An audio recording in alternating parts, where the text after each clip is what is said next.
క్రైస్తులో దేవుడు ఈరోజు మనకు అనుగ్రహించిన మాటలు. నా హృదయం ఆయన యందు నమ్మిక ఉంచెను కనుక నాకు సహాయం కలిగెను. దేవునిలో నీ నమ్మిక స్థిరమైనదిగా, బలమైనదిగా ఉందా? నీ కష్ట సమయాలలో నీ నమ్మిక నీకు ధైర్యం పుట్టించేదిగా ఉందా?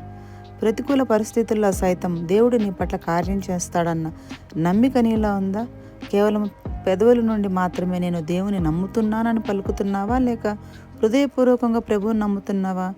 ఆయనలో నీవు ఉంచే నమ్మిక చొప్పున నీకు దేవుని నుండి సహాయం దొరుకుతుందని నీకు తెలుసా? నీవు మనుషుల నుండి సహాయం కోరుకుంటే నీకు కొద్ది శాతం మాత్రమే సహాయం లభిస్తుంది.